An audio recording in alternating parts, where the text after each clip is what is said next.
Hello everyone, hope you are fine and enjoying your online classes. Let's start today's class.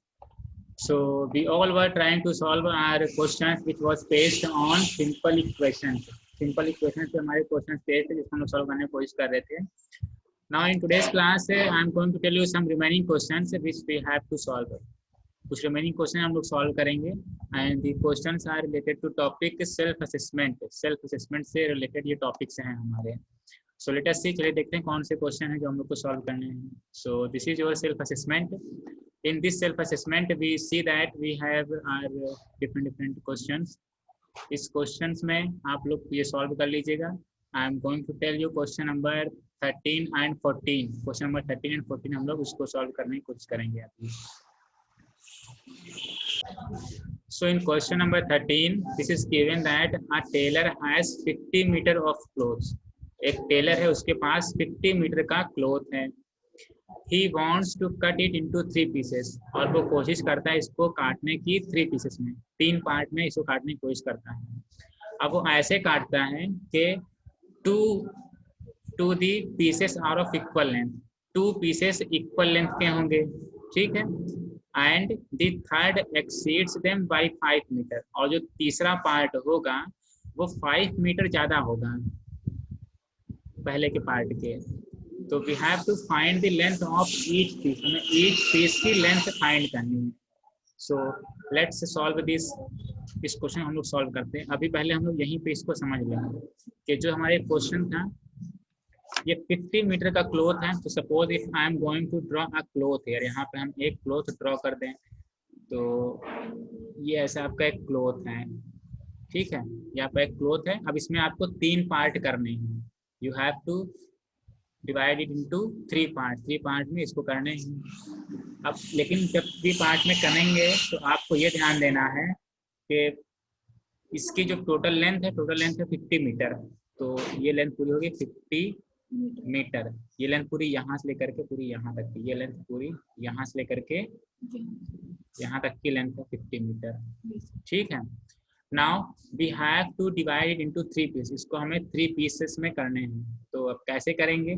ऐसे करना है कि 2 piece equal होंगे. Suppose एक हमने यहाँ से ब्रेक कर दिया, यहाँ से हमने ऐसे कैंची लिए सीजर लिया काट दिया, ठीक. फिर दूसरा हमने सीजर लिया यहाँ से ब्रेक कर दिया, ठीक. तो ये हो गए 1 2 3 पार्ट हो गए. और हमने ब्रेक करने यहाँ से इसको काटने के लिए, कट करने के लिए ये ध्यान रखना है कि ये लेंथ और ये लेंथ इक्वल होनी चाहिए. तो सपोज अगर if this length is x, अगर ये लेंथ हमारी है x यहाँ से लेकर के पूरी यहाँ तक की लेंथ, तो ये वाली लेंथ कितनी हो जाएगी? ये वाली लेंथ भी x ही होगी क्योंकि both the length are equal, दोनों लेंथ इक्वल हैं. अब जो थर्ड पार्ट है, थर्ड पार्ट में हमें ये ध्यान रखना है कि थर्ड पार्ट क्या है? Exceeds them by 5 metre. Third part ये 5 मीटर ज्यादा होता है. जितनी लेंथ ये दोनों की है इससे 5 मीटर ज्यादा होगा. 5 मीटर ज्यादा होने की मीनिंग x प्लस 5, ठीक है. x प्लस 5, जो x प्लस 5 है ये वैल्यू हमारी आएगी थर्ड पार्ट की length. This is the length of third part. That means ये यहाँ से लेकर के पूरी यहाँ तक की, ठीक है. ये वैल्यू हमारी आएगी x प्लस 5. नाउ अब फिगर को अगर हम देखें ध्यान से, तो हमें क्या मिलता है? x plus x plus x plus 5. ये वैल्यू अगर हम तीनों लेंथ को ऐड कर देते हैं तो वैल्यू क्या मिल जाएगी? 50 मिलेगी. पूरा टोटल 50 है, 50 मीटर है ना. सो अब फिगर को देख करके हम यहाँ पे डायरेक्टली लिख दें x प्लस जो ये थर्ड पार्ट की लेंथ है कितनी है? x plus 5. This value is equal to 50 metre. तो यहाँ पे 50 लिख दे रहे हैं. यहाँ पे यूनिट मीटर यूज है. तो इट मीन्स दैट जो भी हमारी लास्ट में वैल्यू आएगी वो मीटर में आएगी. बस अब इसको हमें सॉल्व करना है. देखिए x plus x we get here 3x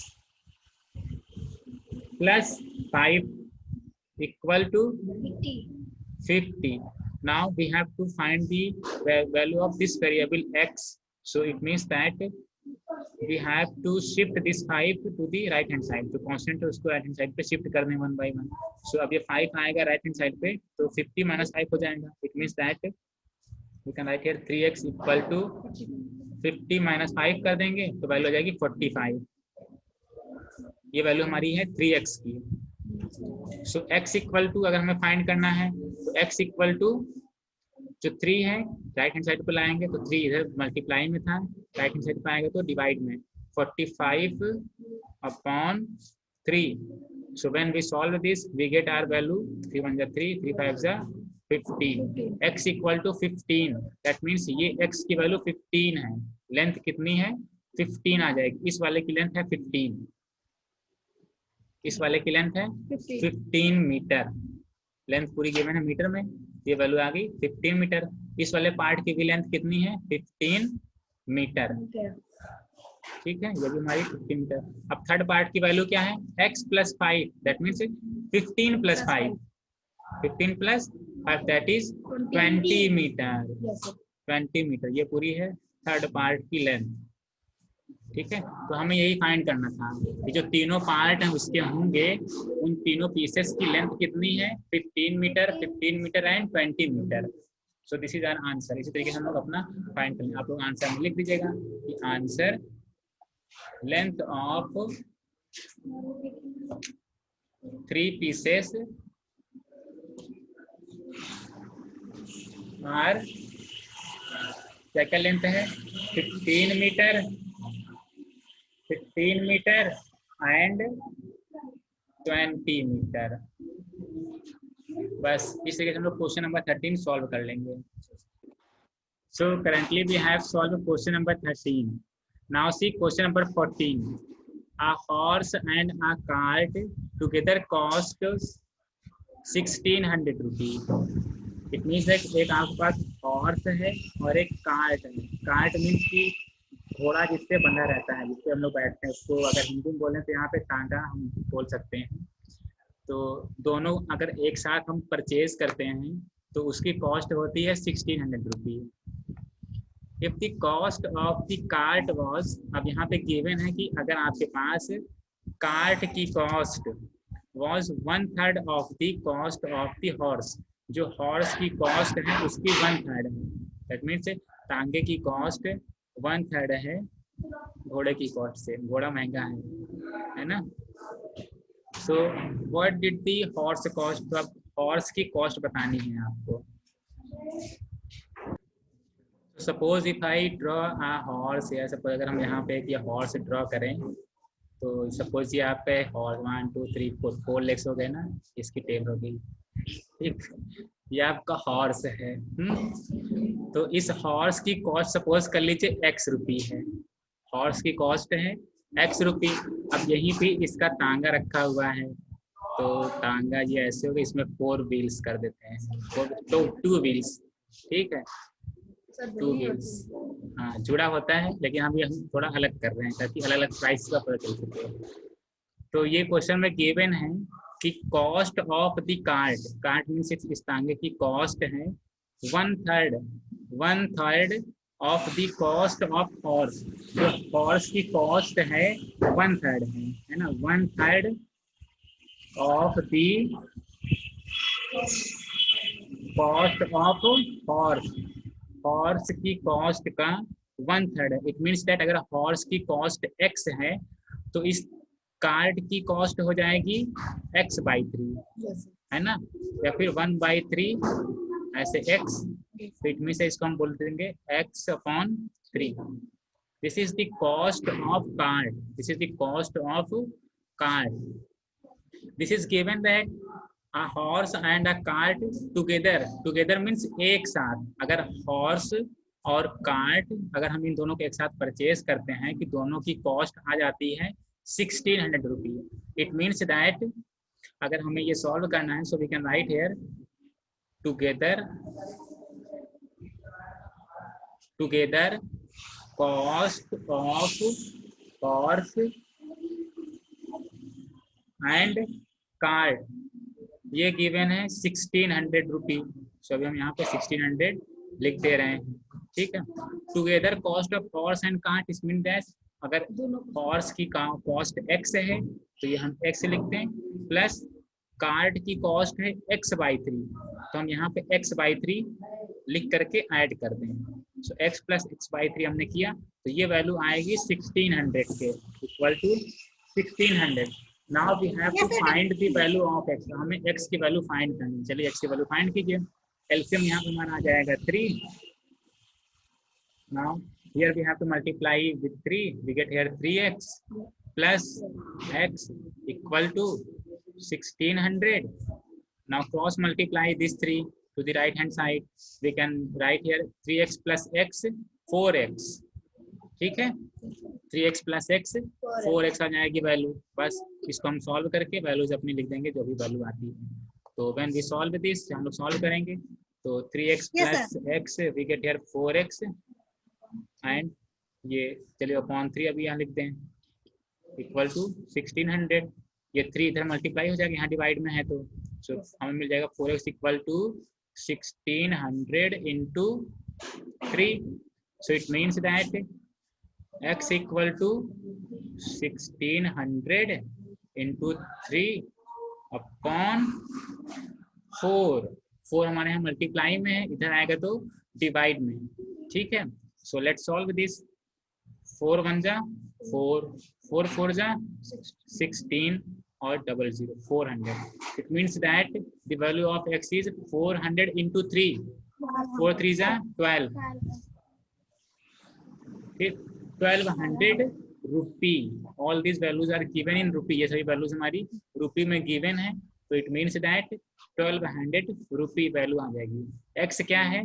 x is the cost of horse. X is the cost of horse. It means that when we'll write our answer, जब हम लोग अपना आंसर लिखेंगे तो लिख देंगे cost of horse। horse की cost पूछा है तो that is 1200 rupee 1200। So in this way we can solve our question number 14। Question number 14 हमारा ऐसे ही सॉल्व हो जाएगा। So easy है, आप लोग से इसमें क्या करना है, ध्यान से अपनी इन सभी क्वेश्चंस को पढ़ने हैं और 1 by 1 टुकड़ों में लिख करके सॉल्व करने हैं। So let's learn about our next topic। चलिए हम लोग अपना जो नेक्स्ट टॉपिक है उसको पढ़ने की कोशिश करते हैं। So the next topic is related to algebraic expression। हमारा जो नेक्स्ट टॉपिक है वो अलजेब्रिक एक्सप्रेशन से रिलेटेड टॉपिक है। So in that topic we have to read about degree of the polynomials. Polynomial means I told you that in previous classes polynomials are the expressions which include some terms having a constant and variables। So in today's class we have to learn about degree। What is the degree of polynomials? Polynomials की degree क्या होती है? So suppose if we have a polynomial, हमारे पास एक polynomial है और वो भी 1 वेरिएबल है उसमें। 1 वेरिएबल मीन्स एक हमने एग्जाम्पल लिया है 6x raised to power 5 plus 2x raised to power 2 minus 7x plus 9। This is our polynomial. हमारा एक पॉलिनोमियल है। अब इसमें देखिए वेरिएबल क्या है, वेरिएबल x है, वेरिएबल इज x। जहाँ पे जितने भी टर्म है इसमें वेरिएबल सिर्फ x ही दिखाई दे रहा है। It means that this polynomial having only 1 variable, सिर्फ एक ही वेरिएबल है इसमें, ठीक है। अब दूसरा मोर देन 1 वेरिएबल भी हो सकते हैं, एक से ज्यादा भी वेरिएबल हो सकते हैं। एक एग्जांपल लेते हैं, देखिए 5xy cube plus 17xy plus 9y square plus 9। This is another polynomial. अब इसमें आपको देखकर क्या लग रहा है, x एंड y, यहाँ पे आपको ये 2 वेरिएबल्स दिख रहे हैं। मोर देन 1 वेरिएबल हैं, 2 वेरिएबल हैं इसमें, ठीक है। तो दैट मीन्स हमारे जो पॉलिनोमियल होते हैं, पॉलिनोमियल में कोई जरूरी नहीं कि सिर्फ एक ही वेरिएबल हो, मोर देन 1 वेरिएबल भी हो सकते हैं। तो हम लोग पढ़ने जा रहे हैं डिग्री की डिग्री क्या होती है। तो डिग्री हम लोग 1 by 1 पढ़ेंगे। पहले 1 वेरिएबल वाले पॉलिनोमियल का पढ़ेंगे, फिर 2 वेरिएबल वाले पॉलिनोमियल का पढ़ेंगे। सो डिग्री क्या होती है, डिग्री होता है largest exponent of that variable. Degree हमारी होती है largest exponent of that variable. That means that आप किसमें देखना है, देखिए जो हमारा ये पॉलिनोमियल था 6x raised to power 5 plus 2x square minus 7x plus 9। अब इसमें आपको देखना है 1 by 1 टर्म देखिए, ठीक है। जब हम 1 by 1 टर्म देखते हैं तो इसमें 6x raised to power 5, this is our first term, ये हमारा फर्स्ट टर्म है, ठीक है। This is our first term. So in this first term हमें क्या दिखता है, यहाँ पे x की पावर 5 है, x की पावर 5 है। In this second term 2x raise to power 2, यहाँ पे x की पावर 2 है। हियर इज 7x, x की पावर यहाँ पे 1 है, यहाँ पे 9 है। अगर x की पावर पूछेंगे तो x की power 0, x raise to power 0 ऐसे लिख सकते हैं। यहाँ पे x की पावर 0 है। तो these are the degrees of the, ये हमारी पावर्स हैं x की in different terms. Now we have to find that, हमें अब ये फाइंड करना है कि मैक्सिमम पावर कितनी है, x की मैक्सिमम पावर कितनी है। तो मैक्सिमम पावर हमारी है 5, this is our maximum power, या फिर इसे हम बोलते हैं largest exponent, this is our largest exponent. तो जिस भी टर्म में हमारे वेरिएबल का एक्सपोनेंट लार्जेस्ट होगा, that number is known as the degree of the equation या फिर degree of the polynomial. So it means that for this polynomial we can say that its degree is 5। इसकी degree हमारे पास अभी आ गई है 5। तो इस तरीके से हम लोग ये अपना फाइंड करते हैं किसी भी टर्म की डिग्री। सो सिंपल है, आसानी से आप लोग ये फाइंड कर सकते हैं डिग्री। सो अब चलिए एक लेते हैं अपना मोर देन वन वेरिएबल के लिए जो पॉलिनोमियल लिया था, इसमें कैसे देखते हैं डिग्री। इसमें हम लोग क्या करेंगे, for each term, her term के लिए जितने भी वेरिएबल्स होंगे उनकी पार्ट्स को पहले ऐड करेंगे। सो अगर हम यहाँ पे ये वाला पॉलिनोमियल लें 5xy³, ये एक टर्म है। तो इस टर्म में, फर्स्ट टर्म में हमारे पास यहाँ पे x है वेरिएबल एंड y है वेरिएबल। तो x की पावर यहाँ पे 1 है, इसमें देखिए x की पावर 1 है और y की पावर कितनी है 3। So we have to add these two power, इन दोनों पावर को ऐड करेंगे, ठीक है। 1 + 3 लिखते हैं। आप देखिए सेकेंड टर्म में यहाँ पे x है और y है, x की पावर यहाँ पे 1 है और y की पावर भी 1, इन दोनों को हम ऐड करेंगे। फिर plus 9y², next term 9y², तो यहाँ पे y हमारा वेरिएबल है तो y की पावर हमारी यहाँ पे 2 है, ठीक है। अब देखिए टोटल यहाँ पे पावर कितनी है, 1 + 3 4। फर्स्ट टर्म में टोटल वेरिएबल्स की पावर 4 है, सेकेंड टर्म में वेरिएबल्स की पावर 2 है, जो थर्ड टर्म था यहाँ पे वेरिएबल की पावर 2 है और यहाँ आने वाले टर्म में तो 0 है ही है। तो इट मीन्स दैट यहाँ पे हाईएस्ट पावर कौन सी है, लार्जेस्ट पावर 4 है। So we can say that the degree of this polynomial is 4, ठीक। तो इस तरीके से हम लोग अपनी डिग्रीज फाइंड करते हैं पॉलिनोमियल की, ठीक। सिमिलरली अगर हमारे पास एक और ये पॉलिनोमियल है 2x + 6x³ + 7x + cx², इसमें देखिए मैक्सिमम पावर 3 है x की। सो this is the degree of the polynomial, ये इस पॉलिनोमियल की डिग्री हो गई, ठीक है। इस तरीके से हम लोग अपने क्वेश्चन सॉल्व करेंगे। तो आसान है सॉल्व करना, आप लोग सॉल्व कर सकते हैं। Yes sir. सिमिलरली एक पॉलिनोमियल और लिया हमने, तो यहाँ पे डिग्री आप देख लीजिए, यहाँ पे मैक्सिमम पावर हमारी 4 आ रही है, तो ये भी हमारा आंसर हो जाएगा, ठीक है। So I hope that you all have enjoyed this class.